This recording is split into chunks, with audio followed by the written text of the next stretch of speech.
Les anecdotes du film Le Dernier Samouraï avec Tom Cruise, c'est parti, abonne-toi. Le Dernier Samouraï met en scène des faits qui se sont vraiment déroulés au Japon à ce moment-là, à savoir une révolte de samouraïs contre le gouvernement. Le personnage de Tom Cruise est complètement fictif. On a eu un Français qui est parti entraîner des armées là-bas et ensuite a rejoint le camp des samouraïs, c'est Jules Brunet. Son histoire est vraie ou pas, dites-le moi en commentaire. Ça s'inspire surtout du roman La noblesse de l'échec d'Ivan Morris avec Saigo Tagamori, chef samouraï qui défia le gouvernement japonais qu'il avait aidé à mettre en place. Tom Cruise a failli être décapité dans une scène où il se tenait sur un cheval mécanique à bascule.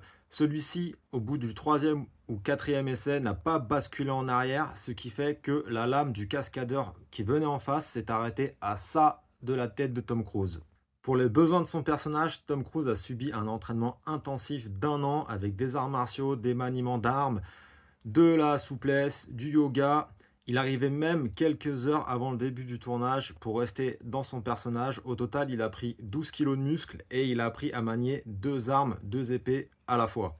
A noter que Tom Cruise est producteur du film. Il a touché aucun argent sur son rôle dans celui-ci. Il a juste eu les bénéfices des recettes du film. Alors, mis à part Tom Cruise, le film a révélé au grand public et surtout à l'international l'acteur japonais Ken Watanabe qui pour la première fois tourne en anglais. Ça a été la révélation, il a vraiment séduit toute l'équipe du film. Son charisme, sa présence et son rôle de chef samouraï, à tel point qu'il a été crédité en premier au début du film. C'est un casting à majorité japonais et beaucoup de figurants acteurs ne parlaient pas un mot d'anglais. Ils ont dû apprendre l'anglais en même temps que leurs répliques dans le film.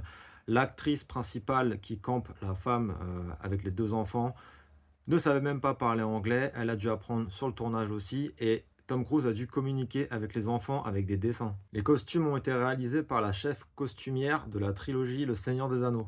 A noter que le réalisateur et Tom Cruise ont toujours été fascinés par le cinéma nippon et c'est pour eux un privilège de faire un film comme ça avec des samouraïs.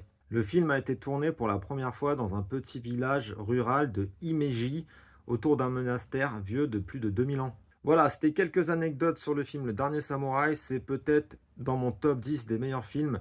Je suis pas allé sur la musique qui est pour moi exceptionnelle. On parle souvent de celle de Gladiator, celle de Braveheart. Mais la musique du Dernier Samouraï, c'est aussi, franchement, elles sont excellentes. Je vous conseille ce film. Merci à tous d'avoir regardé ça jusqu'au bout. Abonnez-vous pour donner de la force et pour d'autres anecdotes sur les films. Merci à tous. À la prochaine.